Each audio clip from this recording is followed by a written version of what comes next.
कार्य करने के लिए जुनून पैदा करना पड़ता है। सही दिशा में कार्य करने के लिए दृढ़ता के साथ फैसले लेने पड़ते हैं। ये बात हम जितनी जल्दी समझ जाएंगे उतने ही जल्दी हम लक्ष्य की ओर बढ़ेंगे। हम चाहे कितने भी चीजें पढ़ेंगे, पर जब तक के हम उसको अंगीकार नहीं करते तब तक के उस चीज़ों का कुछ फ़ायदा नहीं होने वाला। हाँ, क्लीनिंग का इशू है क्योंकि अंदर भी कुछ ऐसे स्ट्रक्चर है जो निकल गई है, मतलब दीवार गिर रही है, नीचे कोई बकेट रख रहा है रास्ते में और पानी भी गिरा है। It's not good. कैसे मतलब इतने सालों से दबे कुचले जो लोग थे उनको इमेंसिपेट करना कितनी बड़ी एक रिस्पॉन्सिबिलिटी होती है। और यहाँ आके एक इंस्पिरेशन मिलता है कि बाबा साहब ने despite of having many personal problems, उनके लाइफ में डिसीजेस थी, बहुत सारे प्रॉब्लम्स थे, फाइनेंशियल प्रॉब्लम थे, फिर भी उन्होंने इतना बड़ा एक रिवॉल्यूशन किया है।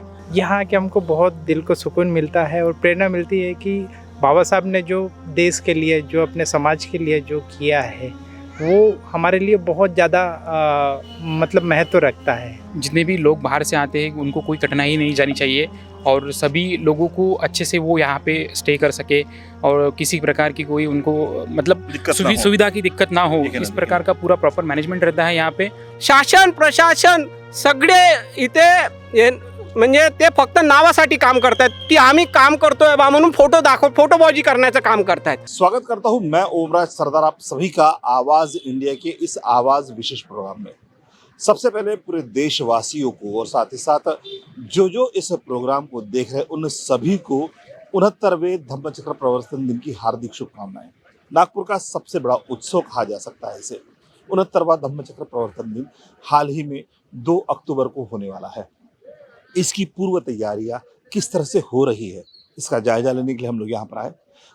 स्थानिक प्रशासन और दीक्षा भूमि के जो ट्रस्टीज हैं उन्होंने इसकी तैयारियां किस तरह से की है। हर साल 10 से 15 लाख लोग यहाँ पर आते हैं। इस साल कितने लोग आ सकते हैं? एक तरफ हम लोग देख रहे हैं कि लगातार 2-3 दिन से बारिश भी हो रही है और बारिश के चलते फिर भी जो बाबा साहब के फॉलोअर्स हैं, जो उन्हें मानते हैं, जो उन्हें अभिवादन करने यहाँ पर आते हैं, उनकी संख्या में कभी भी कमी नहीं होती है। इस वक्त का माहौल कैसा रहेगा, बहुत बड़ा सवाल है। आई एम फ्रॉम SSG समता सैनिक दल मुख्यालय दीक्षा भूमि नागपुर।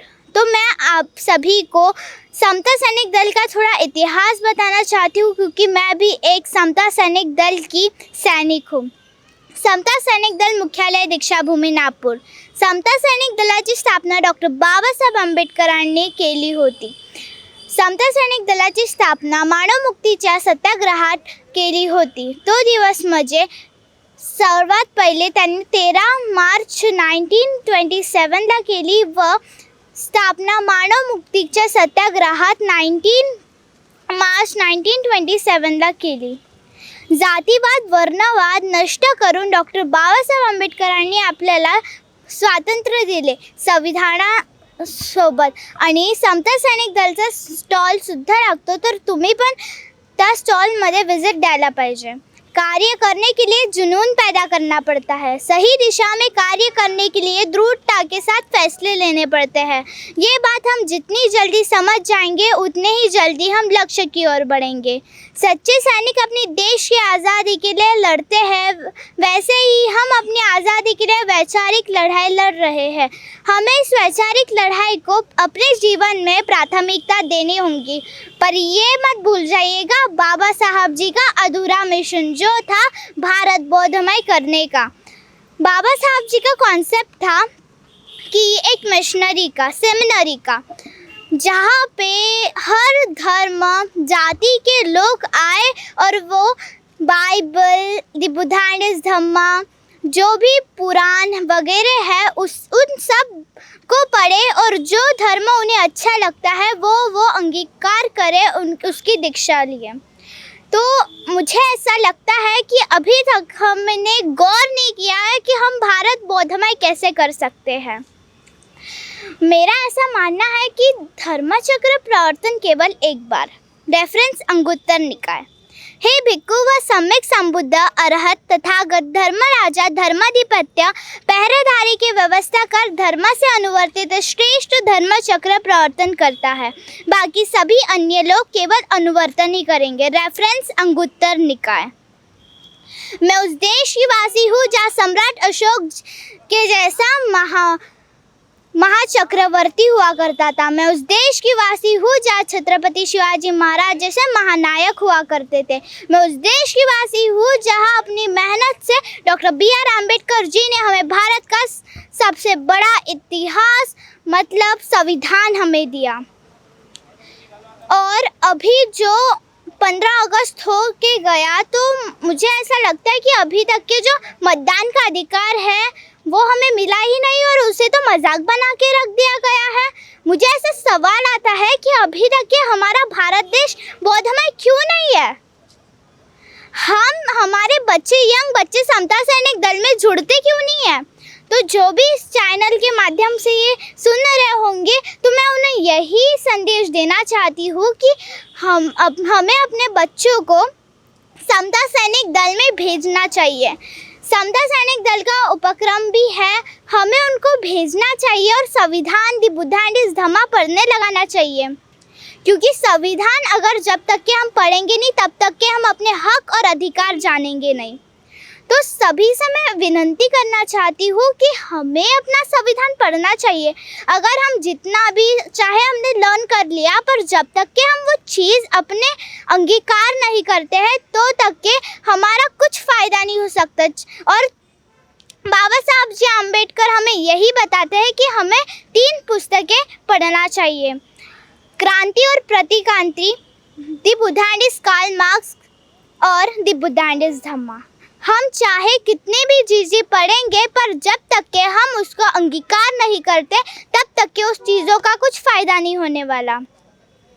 और 14 और 15 अक्टूबर को डॉक्टर बाबा साहब जी ने दीक्षा भूमि, मैं आज इस पवित्र दीक्षा भूमि के खड़ी हूँ जहाँ पे डॉक्टर बाबा साहब अम्बेडकर जी ने 14 और 15 अक्टूबर को दीक्षा दी थी और 16 तारीख को चंद्रपुर में दी थी, चंद्रपुर दीक्षा भूमि में दी थी। तो जो भाषण जो है डॉक्टर बाबा साहब अम्बेडकर जी का वो 16 तारीख को हुआ था और अभी दशहरा भी आने वाला है 2 अक्टूबर को। तो हमें जो आषाढ़ पूर्णिमा है इस बार 10 मतलब तथागत गौतम बुद्ध ने जो पंचवर्गीय भिक्षुओं को पहला धम्म उपदेश दिया था वही सबसे पहला धर्मचक्र प्रवर्तन दिन था। तो मैं ज़्यादा वक्त न लेते हुए बस इतना ही कहना चाहती हूँ कि हमें ज़्यादा से ज़्यादा संख्या में दीक्षा भूमि पर आना है 14 और 15 तारीख को।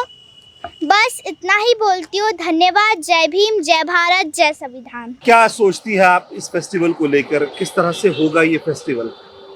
एक्चुअली नॉर्मल बुद्धिस्ट लोगों के लिए बहुत बड़ा त्यौहार ही होता है। जैसे नॉर्मली हमारे यहाँ पे दिवाली भी नहीं होती लेकिन ये त्यौहार बहुत बड़ा माना जाता है। तो मुझे तो ऐसा लगता है ये साल भी बहुत अच्छा होने वाला है, बहुत काफ़ी संख्या में लोग आने वाले हैं।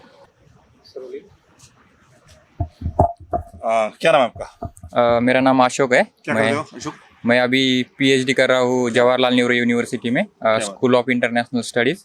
तो दीक्षा भूमि यहाँ पर आप पहली मर्तबा आए हैं? यहाँ पे मैं सेकंड टाइम आया हूँ। फर्स्ट टाइम जब आया था तो मैं एकलव्य का एक मेंटरशिप प्रोग्राम था, वहाँ पे एक लेक्चर देने आया था। तो उसके बाद यहाँ पे मतलब मेरा एक सपना था कि यहाँ पे आके देखे। मैं बाबा साहब का जो कन्वर्शन स्पीच है उसको मैंने मतलब सुना था, तो मुझे लगा था कि नागपुर में सबसे पहले देखना चाहिए कि यहाँ की हिस्ट्री क्या है। तो क्या पता चला और क्या एक्सपीरियंस कैसा है आपका? यहाँ का एक्सपीरियंस ऐसा है कि जैसे एक बाबा साहब ने लिखा है कि जो इंडिया की हिस्ट्री है ये एक रिवॉल्यूशन और काउंटर रिवॉल्यूशन है हिंदुज़म और बुद्धिज़्म का। जो कि हिंदुज़म है जो ब्राह्मणिकल ऑर्डर से इंस्पायर हुआ है, जिसमें इनइक्वालिटी, हायरार्की है, एक्सप्लॉयटेशन है, सेपरेशन है, ऑपरेशन है, मार्जिनलाइजेशन है, बैकवर्डनेस है और सुपरस्टिशंस है या डॉगमेटिज्म है, ये सारी चीज़ें हैं उसमें। और जो बुद्धिज़्म है उसमें रैशनैलिटी है, रीजन है, आपके इंटेलेक्चुअल कैपेसिटी को बढ़ावा देने के लिए जो भी चीज़ें लगती है वो सब उसमें है। लेकिन ये जो दोनों का जो रिवॉल्यूशन और काउंटर रिवॉल्यूशन है, इसके ऊपर जब बाबा साहब ने यहाँ पे कन्वर्जन किया तो उन्होंने बोला था कि this is the way to liberation from the oppressive caste system and inequality and hierarchy that Brahmins have imposed upon us Bahujan society और कम्युनिटी। तो ये यहाँ मुझे आके पता चला कि कैसे मतलब इतने सालों से दबे कुचले जो लोग थे उनको इमेंसिपेट करना कितनी बड़ी एक रिस्पॉन्सिबिलिटी होती है, और यहाँ आके एक इंस्पिरेशन मिलता है कि बाबा साहब ने despite of having many personal problems, उनके लाइफ में डिसीजेस थी, बहुत सारे प्रॉब्लम्स थे, फाइनेंशियल प्रॉब्लम थे, फिर भी उन्होंने इतना बड़ा एक रिवॉल्यूशन किया है। तो ये रिवॉल्यूशन की इंस्पिरेशन यहाँ से मिलती है और पढ़ने के लिए इंस्पिरेशन मिलती है। तो ये एक साइकोलॉजिकली बहुत मोटिवेट करता है। हाँ। तो यहाँ आने के बाद कुछ संकल्प वगैरह लिया है कि इस कदम पे हम भी चले, क्यों ना एक कदम हम भी बढ़ाए, किसी और को इस चीज के लिए मोटिवेट करें। मतलब जो सच्चाई है वो लोगों तक आज तक पहुंची नहीं है, तो उसके लिए भी तो हम लोगों ने ही, आज की युवाओं ने ही कदम उठाना चाहिए। तो आपने ऐसा कोई संकल्प किया है? एक्चुअली मैं यहाँ आने से पहले बाबा साहब की किताबें पढ़ता था, तो मैंने संकल्प यहाँ आने से पहले किया था कि मतलब हम पहले एम्पावर होंगे, खुद सेल्फ एम्पावर होना इम्पोर्टेंट है। सेल्फ जितना हम पर्सनैलिटी अच्छा बनाएंगे उतना पहले खुद के ऊपर फोकस करना है। जैसे बाबा साहब ने भी पहले बहुत एजुकेशन लिया, उसके बाद में उन्होंने सोशल रिवॉल्यूशन को स्टार्ट किया, स्ट्रगल को स्टार्ट किया। पहले चीज़ों को समझना चाहिए। तो मतलब एक गोल तो है कि सोसाइटी को in any how we have to contribute, जैसे कि हम कभी कभी लेक्चर्स लेते हैं, या कभी कभी जो मार्जिनल स्टूडेंट है उनको गाइड करते हैं, या कभी JNU में कभी कभी स्टूडेंट आते हैं तो उनको अकोमोडेशन या फिर ऐसे जो भी हम आप भी कर सकते हैं वो करते हैं। और आगे भी जब हम जितना ज़्यादा हम खुद एम्पावर होगी उतना ज़्यादा कर पाएंगे। बहुत बहुत शुक्रिया। थैंक यू सर, कहाँ से हैं आप? सर मैं बैतूल से हूँ। बैतूल से हैं। जी सर। तो हर साल आप यहाँ पर आते हैं? जी सर, हर साल आता कॉमनली हूँ। हम लोग देखते हैं कि नंबर चक्र प्रवर्तन का जो प्रोग्राम है उसके 1 दिन 2 दिन पहले लोग आ जाते हैं। जी सर, जी और सर। आप, मैं ये कह सकता हूँ कि आप 4-5 दिन पहले आ गए हैं। यस सर, यस तो सर। वजह क्या है इतनी जल्दी? क्योंकि ये हम लोग के मसीहा है, अच्छा। डॉक्टर बाबा साहब अम्बेडकर, जिसने हम लोग को मुक्ति प्रदान की, जिसने हमारे समाज, हमारे देश के लिए बहुत सारा काम किया। और दशहरे के दिन इनने दीक्षा ग्रहण किया था, तो इसीलिए दशहरे के दिन यहाँ पे बहुत सारा मेला भरता है और बहुत दूर दूर से लोग आते हैं। और अभी आप देख रहे होंगे कि अभी 4-5 दिन पहले से ही लोग बाग आना जाना चालू हो गया है, उसी में से हम लोग भी है। पहले इसीलिए आ गए क्योंकि दशहरे के दिन तो एकदम पूरे दिन भर लाइन में लगना पड़ता है, उसके बाद में दर्शन होते हैं, तो इसलिए हम लोग 2-4 दिन 5 दिन पहले ही आ गए और बहुत अच्छा लगता है, बहुत मन को सुकून मिलता है। यस सर, हम लोग कितने सालों से आप यहाँ पर आ रहे हैं? मैं बचपन से आ रहा हूँ। बचपन से आ रहे हैं? बचपन से आ रहा हूँ, आज करीब 30 साल करीब हो गया, 30-35 साल हो गया। और वो एक हर्षोल्लास रहता है घर से कि दशहरे पे जाना है, दीक्षा भूमि जाना है, दीक्षा भूमि जाना है। पहले मम्मी पापा के साथ आते थे, अब बच्चों के साथ में लेके आ रहे हैं अभी। बच्चों के साथ में आ रहे हैं। यकीनन। जी सर, जी सर। तो यहाँ आके किस तरह की प्रेरणा मिलती है हमें? यहाँ आके हमको बहुत दिल को सुकून मिलता है और प्रेरणा मिलती है कि बाबा साहब ने जो देश के लिए, जो अपने समाज के लिए जो किया है, वो हमारे लिए बहुत ज़्यादा मतलब महत्व रखता है। और यहाँ पे आने के बाद में ऐसा लगता है कि लोग बाग इकट्ठा होते समाज के लिए, जो एक प्रेरणा मिलती है कि आज भी सब लोग इकट्ठा, उनके याद में यहाँ पे लोग बाग यहाँ पे इकट्ठा होते हैं यहाँ पर। जी सर, बहुत अच्छा लगता है। चलिए, बहुत बहुत शुक्रिया। Thank you sir, thank you. क्या नाम है आपका? मेरा नाम अवंतिका है। नागपुर से आप? Yes, proper Nagpur. हम लोग देख रहे हैं हाल फिलहाल में कुछ वीडियोस वायरल हुए हैं इस दीक्षा भूमि की सफाई को लेकर। यस, क्या लगता है कितनी सत्यता है उन वीडियो में? ऑब्वियस है, क्लीनिंग तो होनी चाहिए क्योंकि हर साल स्थानिक प्रशासन, महानगर पालिका बहुत अच्छे से क्लीन करती है, हमने ये भी देखा है। यस, 24 आवर्स क्लीनिंग चलते रहती है। बट हाल ही में जिस तरह के वीडियोस वायरल हुए, यस, वाकई में क्लीनिंग का इशू हो सकता है यहाँ पर? हाँ, क्लीनिंग का इशू है क्योंकि अंदर भी कुछ ऐसे स्ट्रक्चर है जो निकल गए हैं, मतलब दीवार गिर रही है, नीचे कोई बकेट रख रहा है रास्ते में और पानी भी गिरा है। इट्स नॉट गुड कि कोई बाहर से आता है और बारिश हो रही है तो आप बकेट रख रहे हो और पानी गिर रहा है, तो ये अच्छा नहीं है ना। आप मतलब एक रिलीजियस प्लेस पे आ रहे हो और ऐसा सीन हो, it's not look good. That's why ये क्लीनिंग तो होनी चाहिए। और स्ट्रक्चर भी पूरा, मतलब अंदर का इंटीरियर भी थोड़ा अच्छा होना चाहिए। अच्छा होना चाहिए। यस। और क्या डेवलपमेंट होना चाहिए आपके हिसाब से? सारी डेवलपमेंट तो है, बस इंटीरियर अच्छा होना चाहिए और सब कुछ तो अच्छा ही है। सब कुछ अच्छा है। यस। ओके। कुल इस वक्त जिस तरह से हमारा वातावरण चल रहा है, जिस तरह से माहौल चल रहा है कि कुदरत अपना कहर दिखा रही है और एक बहुत बड़ा फेस्टिवल हम लोग इसे मानते हैं। यस। क्योंकि यहाँ पे हजारों नहीं लाखों की तादाद में लाखों और बहुत दूर से लोग बहुत आते हैं। दूर दूर से लोग आते हैं, Yes. पूरे भारतवर्ष के लोग यहाँ पर इकट्ठा होते हैं। तो क्या लगता है इस वक्त कुदरत साथ देगी इस ऑब्वियस महोत्सव के लिए? देगी। लोगों के मन में डिवोशन है तो ऑब्वियस ही देगी। देगी। लोग कितने भी बारिश हो लोग आएंगे ही आएंगे, आएंगे। दर्शन करने तो आएंगे, ये कोई डाउट ही नहीं है इसमें कि नहीं आएंगे। ऑब्वियस। Okay, thank you. क्या नाम है आपका? मेरा नाम शुभम माधनकर है। अच्छा, कहाँ से आप? मैं यवतमाल धारवा से हूँ अच्छा अच्छा। और दीक्षा भूमि को देखने के लिए मैं मेरे फादर को यहाँ पे लाया हूँ। तो यहाँ पर कोई रिलेटिव वगैरह नहीं, मैं यहाँ पे जॉब करता हूँ। आप नागपुर में हाँ, मैं जॉब करता हूँ नागपुर में। हर साल आप लोग यहाँ पर? हाँ, हर साल आते हैं और अभी फादर भी आए थे तो सोचा कहाँ जाएंगे। अभी तो बाद में भीड़ रहेगी, बहुत लाखों की संख्या में यहाँ पे लोग आते हैं बिल्कुल। और दूर दूर से भी आते हैं। और जितना महान कार्य डॉक्टर बाबा साहब अम्बेडकर ने किया है वो तो सबको पता होना चाहिए और इसलिए यहाँ पे बहुत शांत लगता है आके, ऐसा मन को प्रसन्न लगता है। और मैं तो सभी से ये कहूँगा कि आप आए, देखें। और आप लोग हर साल यहाँ पर आते हर हैं? साल जैसे आपने कहा हर साल है। आते हैं। मैं तो यहीं पे रहता हर हूँ। साल की जो व्यवस्था होती है नहीं सर, वो व्यवस्था किस तरह व्यवस्था से होती है? इतना मतलब- प्रॉपर मैनेजमेंट रहता है यहाँ पे। हाँ। जितने भी लोग बाहर से आते हैं उनको कोई कठिनाई नहीं जानी चाहिए और सभी लोगों को अच्छे से वो यहाँ पे स्टे कर सके और किसी प्रकार की कोई उनको मतलब दिक्कत ना हो। सुविधा की दिक्कत ना हो, दिक्कत ना इस हो। प्रकार का पूरा प्रॉपर मैनेजमेंट रहता है यहाँ पे। और उसकी आप तो तैयारी देख ही रहे हैं अभी कि कैसी तैयारी चल रही है। और इस बार भी, इस साल भी बहुत लाखों की संख्या में लोग आएंगे और जिस तरह की तैयारी मैनेजमेंट यहाँ पे करेंगे वो बहुत सही, लोगों को अच्छा लेकिन लगेगा। एक तरफ कुदरत का हाँ। जो कहर चल रहा है अभी जी, जी, जी। कि दिन भर में कहीं धूप, हाँ, कहीं बारिश, कहीं बारिश, वो तो है। ठंड, ये जो माहौल चल रहा है, हाँ। इस माहौल के चलते क्या आने वाले अनुयायियों पर कुछ फर्क पड़ेगा, कुछ असर होगा? अनुयायियों पर तो फर्क नहीं पड़ेगा। हो सकता है कि बारिश की वजह से कुछ लोगों को दिक्कत जा सकती है, लेकिन जैसा कि यहाँ का मैनेजमेंट है तो प्रॉपरली कर लेंगे सब लोग। अभी तो वो तो कुदरत का हाथ का, वो तो अपने हाथ में नहीं है सर, वो तो कुछ भी हो उसके सकता ऊपर है। कोई कंट्रोल नहीं हाँ, कर उसके ऊपर कोई कंट्रोल नहीं, बट मैनेजमेंट यहाँ का अच्छा काम करता है पहले से ही और इस साल भी अच्छे से करेगा। नहीं, हम लोग देखते हैं कि जब ये विजयादशमी का हाँ। ये जो अवसर होता है, जी, जी। धम्मचक्र प्रवर्तन दिन का जो प्रोग्राम होता है, जी, तो उसमें कई बार बारिश आई है, कई हाँ, बार हाँ, हाँ। लोगों को तकलीफ हुई तकलीफ है। होती है बट जिस तरह से अभी बारिश चल रही है उतनी वैसी बारिश, लगातार बारिश नहीं हो पाई है। नहीं है। हाँ, तो हाँ, क्या लगता है कि आने वाली 2 तारीख को कुछ राहत मिलेगी? हाँ, राहत मिलेगी। अभी कुदरत 1-2 सपोर्ट दिन करेगा? वाह करेगा। इतने सारे लोगों का अगर ये है, वैल्यू है तो वो करेगा और लोग अच्छे से यहाँ पे दर्शन करेंगे और यही हम तो यही चाहते हैं। बिल्कुल। हम लोग देख रहे हैं कि जैसे कुछ वीडियोस वायरल हो रहे हाँ, हैं हाँ। यहाँ की सफाई को लेकर या फिर हम्म। व्यवस्था को लेकर, क्या लगता है देखिए सर, उन मैंने वीडियोस में कितनी सच्चाई हो सकती है? नहीं, कैसा है, हम एक नागरिक होने के चलते ये हमारी भी रिस्पॉन्सिबिलिटी है कि हम खुद भी सब गंदगी ना करें, तभी भी सफाई रह सकती है ना। यकीनन। अगर हम किसी भी और पे डिपेंडेंट रहेंगे कि वो करेंगे या तो सफाई नहीं हो हाँ पाएगी। एनएमसीपी के लोग करेंगे तो कैसे क्या होगा। ये ये हमारी खुद की भी जिम्मेदारी है, बिल्कुल। प्रत्येक इंडिविजुअल की जिम्मेदारी है, तो ये करना चाहिए और लोगों ने सब साथ मिलकर सहकार्य करना चाहिए, ऐसा मुझे लगता है। Thank you. जय भीम. मी सौरभ. मी आता जस्ट अर्धा घंटा पहिले इथे दीक्षाभूमीवर, या पवित्र दीक्षाभूमीवर मी इथे उपस्थित झालेलो आहो.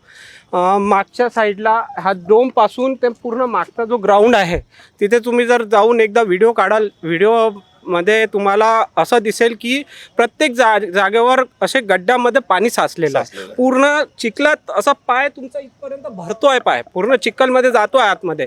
तर प्रशासनाला 1 महिन्याआधी विविध संघटनांच्या वतीने त्यांना निवेदन देण्यात आलं की तुम्ही या जागेवर तुम्ही लेवल करण्यात यावी, मुरुम टाकावी, चुरी टाकावी आणि पूर्ण त्याच्यावर बोल्डर चालवून त्याच्यावर म्हणजे बुलडोझर चालवून त्याच्यावर लेवल करण्यात यावी. VP निटणकर साहेब म्हणाले आम्हाला की तुम्हाला प्रशासनावर भरोसा नाही आहे का. आजची परिस्थिती पाहता मला असं वाटतं की शासन प्रशासन पूर्णपणे इथे फेल पडलेलं आहे. म्हणजे त्यांनी इथे लक्ष दिलेलं नाही आहे. ते बोलले की आम्ही पूर्ण लेवल करू, 50 गाड्या आणू, सगळं करू, फक्त फोटो टाकण्याचं काम ते करतायत. इथे एकही जागेवर तुम्ही जाऊन बघून घ्या, पूर्ण प्रत्यक्षात तुम्ही जाऊन इथे व्हिडिओ दाखवू शकता. मला फक्त तिथे 2 JCB आढळले. हा, JCB आहे, पण पूर्ण ग्राउंडची व्यवस्था तुम्ही बघू शकता आज काय आहे. आणि आता 2 दिवस राहिलेले आहे. इथे लाखोच्या संख्येने इथे लोक उपस्थित होणार आहे 2 दिवसानंतर. आणि 2 दिवसाआधी इथल्या दीक्षाभूमीची अशी व्यवस्था आहे. शासन प्रशासन सगळे इथे म्हणजे ते फक्त नावासाठी काम करतायत की आम्ही काम करतोय बा म्हणून फोटोबाजी करण्याचं काम करतायत. पण प्रत्यक्षात जर तुम्ही सगळेजण इथे जाऊन पाहिलं तर इथे एवढूसही काम झालेलं नाही. ह्याच जागेवर समोर तिथे तो रेशीनबाग ग्राउंड आहे, त्या ग्राउंडवर पूर्ण NITचा NIT NMC सगळ्यांनी पूर्ण ताकद लावून त्या ग्राउंडला लेवल केलं, तिथं छुरी टाकली. तिथं तुम्ही आता जाऊन पाहा ना, तिथं एवढंसं पण तुम्हाला चिखल दिसणार नाही. मग तुम्ही तिथे लेवलवर तिथं सगळं काम करू शकता, इथं काऊन काम नाही करू शकत? कुठेतरी तुमचा आक्षेप आहे की भेदभाव होता. होणारच आहे, होतच आहे सर. हे तर रियालिटी आहे. मागच्याही वर्षी जेव्हा दुसऱ्या दिवशी कार्यक्रमाचा जो मेन दिवस होता त्या दिवशी सकाळी पाऊस आला, यांची व्यवस्था तेव्हा पण तिथे फेल पडली. त्याही वर्षी व्यवस्था तिथे काहीच नव्हती. शाळेच्या गेटं नाही उघडत होते, कॉलेजेसचे गेटं नाही उघडत होते. सगळे कार्यकर्ते आमचे रस्त्यावर लोकांना घेऊन प्रत्येक शाळेमध्ये जात होते. ते गेटची चाबी नाही. ही तुमची व्यवस्था? ही अशी व्यवस्था करून लोकांना तुम्ही काय म्हणजे सांगताय की बा यांना तुम्ही तेच म्हणजे आधीचं जसं होतं तसंच तुम्ही आताही यांच्या प्रती तुमचं वागणं चालू आहे. म्हणजे तुम्हाला आंबेडकरी समाजाचं काहीच घेणं देणं नाही का? माझ्या आंबेडकरी समाजातील जे म्हणजे चांगल्या लेवलवर पोचलेले आहे, ज्या सक्षम आहे, त्यांना काढून विनंती आहे की शासन प्रशासन जर इथे काही करत नसेल तर तुम्ही इथे या, तुमचा वेळ तुमचा पैसा लावा. कारण की सगळं जे तुमचं आज आहे, जीवन तुमचं आहे, सगळं जे तुम्ही सक्षम झालेलं आहे ते फक्त आणि फक्त बाबासाहेबांमुळे, बाबासाहेबांनी 1956ला दिलेला बुद्ध धम्मामुळे. निश्चितपणे हा विषय एकदम खूब चांगला बोल रहा है. वाकई में ये बहुत बड़ा विषय है कि ये 5-6 दिनों में इसका जो टाइम, जो 8:30 बजे बंद करने का जो समय है, उस समय में बढ़ोतरी की जाए, उस समय को थोड़ा शिथिलता दी जाए लोगों को आने जाने के लिए. क्योंकि काफ़ी जगह जगह से पूरे देश भर के कोने कोने से लोग यहाँ पर आते हैं. तो कोई लोग जल्दी पहुँच पाते हैं, कोई लोग लेट पहुँच पाते हैं. तो उनके लिए भी ये जगह खुली रहनी चाहिए. बहुत अच्छी बात कही इन्होंने. ये दीवार हाल ही में बनाई है. यहाँ पर महानगर पालिका द्वारा धम्मचक्र प्रवर्तन उत्सव में आने वाले अनुयायियों के लिए शौचालय बनाए जाते थे और इस एरिया को पूरी तरह पैक कर दिया गया. लेकिन हम देखते हैं कि इस नई दीवार को यहाँ से तोड़ दिया गया ताकि यहाँ से उन लोगों को एंट्री और एग्जिस्ट हो सके. तो महानगर पालिका की ये तैयारी भी हम यहाँ पर देख सकते हैं कि महानगर पालिका ने यहाँ पर शौचालय बनाए हुए हैं. अब क्या जिस तरह से यहाँ पर लोग आने वाले हैं, उन लोगों के लिए इतने शौचालय हो जाएंगे या फिर इससे ज़्यादा की ज़रूरत पड़ सकती है, ये एक सवाल खड़ा हो सकता है. लेकिन फिर भी महानगर पालिका ने अपने तौर पर तो तैयारी पूरी करके रखी है. यहाँ से एंट्री और एग्जिस्ट दोनों दिए हैं और यहाँ से दीक्षा भूमि परिसर जो है वो तकरीबन 500 मीटर 700 मीटर की दूरी पर है. तो लोगों को यहाँ पर आकर अपना सुबह का जो प्रोग्राम है फ्रेश होने का, वो प्रोग्राम यहाँ पर वो कर सकते हैं. ये महानगर पालिका की तैयारी है. और भी कुछ जानने की कोशिश करेंगे. तो ये एक ही जगह से एंट्री और एग्जिट, शायद दोनों चीज़ें यहीं से बनाई हुई है. वन साइड से एंट्री रहेगी, सेकंड साइड से एग्जिट रहेगी. लोगों के लिए ये व्यवस्था यहाँ पर की गई है. इस दीवार को तोड़ दिया गया है, जबकि यहाँ पर कंस्ट्रक्टेड ये नई दीवार थी. और फिर भी महानगर पालिका ने स्पेशली धम्मचक्र प्रवर्तन दिन 69वां धम्मचक्र प्रवर्तन दिन के लिए ये सारी व्यवस्था की है.